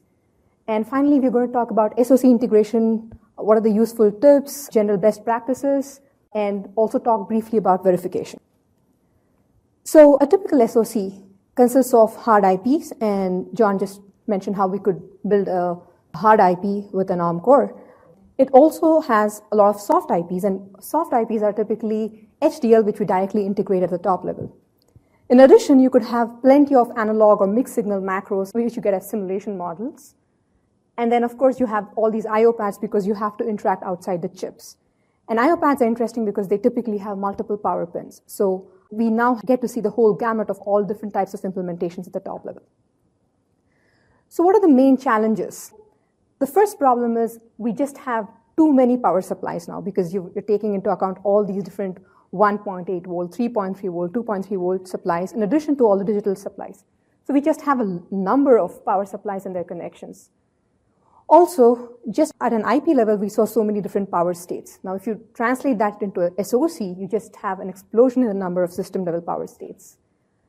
And then it also becomes a problem of how do you organize, how do you modularize, how do you sort out your UPF. And just like we have problems with HDL, you have multiple files and you partition it into different files, we deal with the same sort of database management problems with UPF. And finally, when you want to talk about strategies, where to put isolation, where to put level shifters, and going into the details of implementation, so that question shows up at the top level. So what we're going to do first is look at the implementation of a block. And we're going to look at 2 different implementations and then talk about SOC integration. The way RTL designers are used to like a timing diagram or like a functional spec, we should have a similar diagram which is called a power implementation spec. So this diagram kind of illustrates how to implement a power domain. And we could use this as a starting point for writing UPF. What you see here is a block, and it's color-coded. So I'm going to start off with domain definitions. So we have 2 different colors on this block. One's pink and one's blue. And we're going to start off with a switched power domain, which happens to be the pink one. And then we're going to create another domain, which is an always-on, which I call always-on domain. It's a blue block, and that's color-coded in blue. And the colors help us, kind of understand the different domains better. The next thing we're going to do is we're going to add supply ports into this block. And by default, all supply ports have direction input. But you'll notice, interestingly, on this block, there's a switched port, which we use for observation at the chip level. And that's actually direction output. And that we need to specify explicitly here. Because this switch port is generated by an internal power switch. And we'll see how we can model that switch shortly. So we create the domains, we create the supplies. The next important thing that we need to focus on for an IP especially is the set port attributes. We need to talk about what drives out and what comes in it. We need to model the IOs very carefully. That is also color-coded on this diagram. What you can see is some of the IOs are deep blue, and these are what I call my always-on IOs. Some of the IOs are deep purple, and these purple ports are related to variable power supply. And we'll talk about these supply sets briefly. It's very important for us to model the IOs because it tells us what type of buffering we need to apply for this. And buffering is a typical implementation problem. By default, any buffer that goes into the pink domain would be a regular buffer or a switched buffer. But if you need to buffer it with an always-on supply, we typically have to use a special dual-rail buffer called always-on buffer. So in this particular block, we have 2 cases where we would need to do always-on buffering. And to indicate the need for an always-on buffering, we need to use the set port attributes. Also, to indicate the need for isolation or level shifting, we also have to use set port attributes for IOs. So we've already spoken in detail about supply sets. So what you notice here is different compared to the rest is that you can be more specific and add complete implementation details. Like we did not talk about NVELs before, but depending on implementation, the NVEL could be connected to a switch supply or could be connected to an unswitched supply or an AON supply. So with each supply set, you could not only define the power, not only define the ground, but also define the NVEL connections. and POL connections and other connections if you have so. So let's continue to talk about supply connections. So create power switch is, as indicated in this diagram, you see a power switch. It's got an input supply and output supply, and it's got two control ports. So you could have one or two control ports, and you have two output ports. You have two acknowledged ports. So as you can see in this example, the first column here refers to the pin name on the library cell. Like VDD here happens to be the pin name on the library cell, and VDD switch happens to be the port that it connects to at the block level. So the right-hand corner refers to all the design level ports, whereas the left-hand corner refers to all the cell level pin names. And you basically make connections between each of your inputs, each of your ACK ports, and define what's the function of that ACK port. In this case, the power on out happens to be assigned statement of power on in. And you can also define what is the condition for which this switch turns on or off. If you're familiar with UPF 1.0, we had this command called set domain supply net. Well, that is replaced with a command called associate supply set. In UPF 2.0, you can do associate supply set and define the handles. So in our case, we have two domains, a pink domain, a blue domain. The pink domain is switched, the blue domain is on, and we just define it with their respective handles. Now, what happens to the non-default connections? So what are non-default connections? Anything that's not directly covered by a domain definition. In this particular example, we see there is a PLL, and the PLL has a 1.8 volt supply. It has an analog ground. If you do not do anything, by default, this PLL logically belongs to the PD switch domain. So it's going to get connected to the switch supply. It's going to get connected to the regular VSS. So if we need to make an exception, we need to explicitly connect that PLL to the analog power supply. So what we've done here is there's a 1.8 volt supply that's defined. I want to connect that power net to the pin called AVDD1P8, which happens to be a power pin on the PLL, which requires a 1.8 volt supply. And what you also see interesting here is that we use find objects. So there was a question about how to use wildcards. So if you don't know exactly which hierarchy the PLL belongs to, we could use find objects and use a pattern with wildcards and tell that, this is an instance name, and this instance name should match this pattern, and it's a leaf instance indicating that it's a library cell, or it's a leaf cell, it cannot be decomposed further. And you could make this explicit connection to the PLL. Isolation strategies. So in this particular example, we've kind of kept everything self-contained. We want this IP to be self-contained, so the isolation happens inside the IP versus at the top level. So what you see is there's isolation going from the block to the top level. There's isolation going from the switch domain into the AON domain that you see here. We also use diff supply, which John mentioned. It makes handling crossings easier. So we use three sets of commands. The first command to describe where you want to isolate. The next set of command to tell exactly the location where you want to place it and the type of signal you want to use. And the third command, which tells you what specific library cell to pick. You could combine these two into a single command, but basically you have three sets of commands that you could use to completely describe the complete implementation of an isolation cell. And you could do the same thing for the AON domain. In this particular case, we've decided not to use level shifters. And if you want to specify not to use level shifters, you could specify that by using a command called set level shifter. What is the condition for not using level shifter? In this particular case, what we are trying to tell the tools is to ignore putting a level shifter if the voltage difference is less than 0.2 volts. So if the voltage difference is less than 0.2 volts, you want to skip adding a level shifter, and that's achieved by using this command called set level shifter. You define the domain for which you want to set the policy for. You define the sink, which happens to be AON, and you define a dash threshold.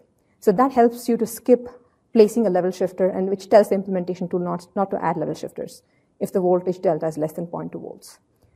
The interesting part, supply states.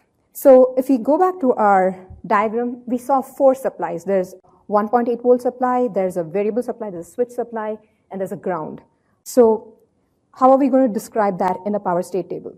So on your rows, you have the different supplies or supply sets. And on the columns, what we see is we have different states. So we have three different states, nominal, turbo, and off mode. And for each of these states, you could in turn have specific VDD, VSS, and NVEL values, which stand for power, ground, and well. And what I've populated here is specific voltage values. So this is like once you get to a point where you're implementing, you have specific voltage values and you can drive implementation tools with this. So you would just translate this table into following. So when you want to describe supply states, you use supply expression, and John mentioned this as well. So if you have 4 supply sets, you would typically have 4 add power states with supply expressions, and you're going to define all the different conditions, like you define the power being 0.8, ground being 0, and NVEL being 0.8. And what you also notice it happens typically is that some of the supplies are constant. They just don't change. Like your AON supply, there's only one value, it's 0.8, and that's it. It can either be 0.8 or nothing. What you could do in that case is to use dash illegal and say if power is not equal to 0.8 volts, it's illegal. So how does that help? How does it help us to identify illegal states? Well, it helps us when you're trying to build a system level power state. So what we have now here is we took individual supply states and we're trying to build a system level or a domain level power state. So what we have here on the rows is the different domain states, and on the columns you have the different supply sets, and for each supply set we're going to go through each of the supply states. So it's just like how you would create your power state tables in your one auto, but just another way of looking at it. So what you'll notice is even though I have 4 columns, I have just 2 virtual columns in this particular example. And the reason was, in this 1.8 volt column is constant, and the AON column is also constant because this is always at 0.8 volts and this is always at 1.8 volts. And I have defined every other state that's not 0.8 or 1.8 for these 2 supplies as being illegal. And that helps me, reduce the size of this table, and that helps me reduce the number of permutations and combinations I have to make here. So pretty much that reduces my set of combinations to a variable and a switch. So what we have to just do is, now that we have 5 states, you just go over all the 5 combinations here. And this would be your entire IP level domain state. So that's one way to look at it. Now the next example, we're going to look at something that's even more implementation centric, and this is using IO pad connection. What's interesting about a pad? Well, it's pretty simple. You've got power pads and you've got signal pads, and the pads typically have a pad side interface, which is usually a higher voltage, like a 1.8 volt or 1.2 volts interface, and a core side interface, which is usually your digital logic supply voltage. And it's all about managing the connectivity, and sometimes in the past, people would hardwire all this. So in your RTL, in your top level RTL, you would see tons of VDD, VSS, AVDD, VDD 1.8, etc. present in your HDL because these used to be wired up like signals. And that's not really good for implementation because implementation tools really value treating signal and power supplies differently. So how are we going to model something like the IO pad? Same rules.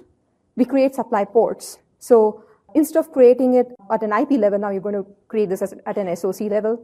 And your SOC level power ports would be listed in the create supply port definitions. And then you would have to create a supply net.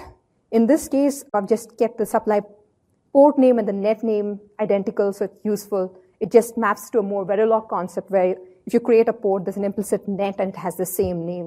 So this is actually redundant because when you create a port, you get an implicit net in Verilog. So we have a supply net. And what we do is we connect the supply net to the pad. So this is a power pad connection. So what we are doing is we take an external port and connect the net to the pad pin of a power pad. In the next case, the power pad internally generates another supply, which is what is used inside the chip. And that's what we call the core side supplies. So the first step, we just connected all the pad side supplies. Now let's see how we're going to make the core side connections. So what we're going to do now is we're going to take the output of each of these pads and we're going to create 4 more new nets, and that's on the side. And we're going to connect those nets to the output of these pads. So the input of the pad was connected to the primary input. The output of the pad is connected to an internal net, just like you would connect a port mapping and a wire connection to a port. So this is just pretty much wiring up. There's like no abstraction to it at this point. It's just physical wiring. So you would just do a connect supply net and you would connect it to the output side of the pad. And then you're going to connect it up to the power pins of your signal pads. And that's also achieved through connect supply net. So with the simple command connect supply net, you can hook up your entire power pad. So you're going to have supply states associated with that. Here we've taken a very simple example, so I'm going to skip this because we've kind of covered this in the past. We've moved to the third section, which is really building a system-level SOC and what are best practices to follow. So how many UPF files are we supposed to have, and at what level should I create a UPF file? And this question is very similar to how many HDL, how many .v files or .vhd files you would like to have. At what level do you really partition your design? A good rule of thumb is if you have a place and route block. So it's absolutely a must to have a UPF for that if you're trying to implement that block standalone. So you would need a UPF for a place and route block. On the other hand, you could go more granular. So pretty much for every power domain boundary, you could create a UPF. And you could go more granular than that, but you're kind of adding more files, and it just becomes a problem to maintain. So just creating a UPF for a place and route block boundary or a primary power domain boundary is good enough. And what we do in our top level is that once you have your sub-blocks created, we would just load it. And one of the things that we find useful is instead of hard coding a path, because your file, your directory structures could be, you could change them from project to project. So using tickle variables like $env UPF path, you could actually use a system of make files or something and pass the exact directory where you actually stored the file. So that way the file becomes more reusable from project to project. So you create files for your sub-blocks and then load it in your top level. The other question that's typically asked is, should we put isolation cells inside the block or should we put it at the top level? And there are different answers to this depending on the availability of cells. But from an implementation ease standpoint of view, if you have fewer domains, few, it's a subjective word, but it's like 2 to 5 domains, you could pretty much manage everything at the top level. But as you keep scaling your design, and if you have 20, 30, 40 power domains, if you're going to have all the power management cells sitting at top level, from an implementation standpoint, it becomes a little more complex to manage routing, managing, and connecting these power management cells. So it becomes better if you move it inside the block. The block itself becomes self-contained. You can verify the block standalone. It's complete with respect to power management. So it's a trade-off that you have to make depending on the size and complexity of your design. Modularizing a top-level file. Once you start having lots of power domains and you start putting all these power ports and system-level power states, your file is going to grow really large and it's going to become unreadable. Just like you would break up your HDL into more readable chunks, you'd like to partition your UPF file into more readable and easy to understand chunks as well. So what we could do is use a source command. So source is different from load UPF in the sense load UPF is for reading UPF files for a specific scope, and it applies all the UPF semantics while loading it. Source is just like a tickle command. You can just source a file. What it just means is it's just going to take the contents of this file and concatenate it while building the file. So source is just an easy way for us to break a big file into smaller chunks.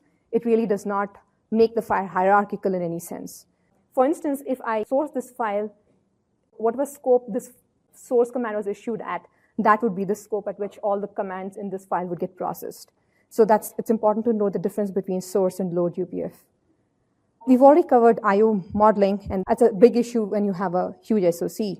One thing to note is that you could make life easier by following some good naming conventions. And what's the advantage of naming conventions is that you could use some pattern matching and make some connections easily by using the find objects command. So just like HDL helps to have naming conventions to make some automatic connections.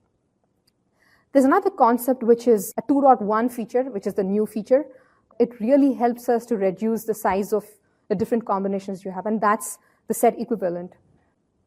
Typically what happens in an SOC, you have tens of supplies, but they actually have the same functional value. They're either connected off chip or on the package level. So they're electrically the same, except that they appear as different power ports when you have your SOC. And it's really useful to use this command called set equivalent to say, functionally, these guys are all the same. They're electrically at the same potential. And that way, you can reduce the number of supply combinations you have to go through and the number of supply states that you have to specify. But again, this is something that's a new feature, but very useful feature. So again, macros, we've got to watch out for analog macros or any special macros. Because the connections to macros don't happen by default, you've got to watch out for all non-default connections. So if you're reading a .lib for an analog macro, you've got to watch out for the fact that the .lib should actually have the PG pin definitions and related pin power ground definitions. And if you're also dealing with macros which have internal supplies and internally switchable supplies, that may not be apparent when you're trying to hook it up. So that's something that we need to additionally take care of. So this is just an example to show how you could make a non-default connection for handling macros. So in summary, based on all these concepts, how would your top-level UPF look like? So we start off with some blocks. So you have a core, pads, you just load the UPF. Then, depending on what type of mode you want to implement in, you could have additional tickle variables that you would pass. In this case, I'm using an environment variable called higher mode. So if hierarchical mode is true, I load the UPF for a hard block. And why is this important? So for instance, if you were to do a synthesis or if you want to do a top-level implementation, you may not need to load the UPF of the ARM block, maybe because you have a .lib, in which case you don't need to load the UPF. But if you were to do simulation and you have the HDL and UPF of that ARM IP, I'd rather like to load the UPF with the HDL and simulate it as a white box. So you could add additional environment variables to put in some conditions inside your UPF whether or not you want to load some files. You would create your power domains, and then you would break down the file into different logical units and then load different components of the file. Just an example of how the top-level file could look. So individually, each one of these files could be large, but it just makes the top level a little more organized, and it helps you visualize how to build it. The most interesting part is top-level supplies. You've got lots of power supplies, and you have to deal with different voltage combinations, and your power state table is going to explode. So what we're going to look at is a simplified example with just 4 variable supplies, some I/O supplies, which are all constant at 1.8 volts, and 1 AON supply. And how to create a power state table we've already looked at. Just translate this table into add power state. Note that since these are all supply sets, right now we're dealing with supply expressions. Now, how do we start writing a system-level power state? The brute force way is you just start listing all possible combinations. And then you go crazy because there's just so many of them. So how do you simplify this? So how do we write truth tables in general? You write truth tables, and then we mark certain states as don't care. And that leads to a simplification of the truth table. So we're going to simplify this truth table now to something that looks like this. So you've taken the top level, which is an exhaustive set of all combinations, and you've reduced that to logical expressions that looks like the following. And what you would do is once you build a truth table, which is a more simplified version of your exhaustive list, you're going to take that truth table and then try to translate that into an add power state. So for instance, what we have here is the I/O supply and the AON supply are always on at a constant voltage. So we are probably going to declare the other states as illegal so that we don't have to worry about these. So pretty much the supply sets that are of interest are these 4 because they seem to have some combinations. On top of it, this variable 3 supply set also seems to be pretty much constant. So you could declare anything other than this or this to be illegal and therefore reduce the number of combinations you need to supply.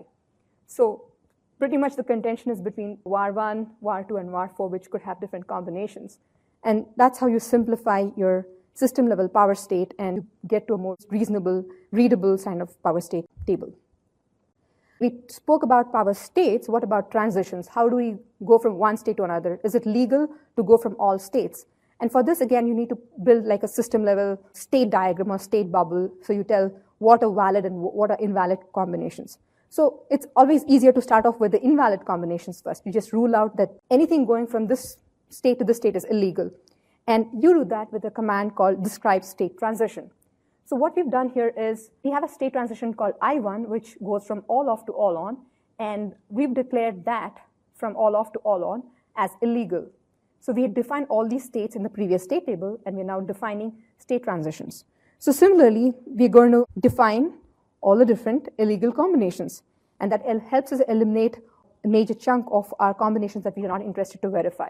Or we want to verify and make sure that those combinations are not entered. Or if they enter, they're going to cause illegal results. And once you've identified your illegal combinations, you are going to similarly start building legal combinations. For instance, P1, where you could go from all on to either var1 off or var2 off. So this is a legal transition called P1, and you capture it through this particular state arm. And similarly, you could build it for all different system states. And this is very important to make sure you get correct coverage, minimizing the scope of what you need to check for. Finally, a quick note on how to build an SOC bench. So we've already seen that you could use a set design top to pinpoint the hierarchy that you want to focus on. And then you can load the UPF, and this happens to be a full chip UPF. I've taken the example of a Verilog test bench, but whatever test bench you have, the important thing is you would need to import some of the UPF packages, which give you functions like supply on and supply off. And so what you've noticed is in the initial block, we've turned these supplies on, which means at time 0, these two supplies are going to be on. Now, the interesting part is we saw other supplies, and these supplies were going on, off, and they could start off being off. And how do we model that? So on your test bench driver side, you would have to write a small state machine that goes through all different combinations. So in this case, note the system clock, power on, reset, these are not necessarily controls. These are what you define in your test bench. So these are your power supplies to your chip and your PMU or model or whatever your off-chip driver. And this is what we're trying to build right now. We're trying to build a model that drives and controls and programs the external supplies to your chip. And this example kind of captures how we're doing that. You're kind of specifying the exact voltage that you want, and you're also using a sort of state machine to model when you want to turn off. So that kind of is a simple example for how to build an SOC bench UPF.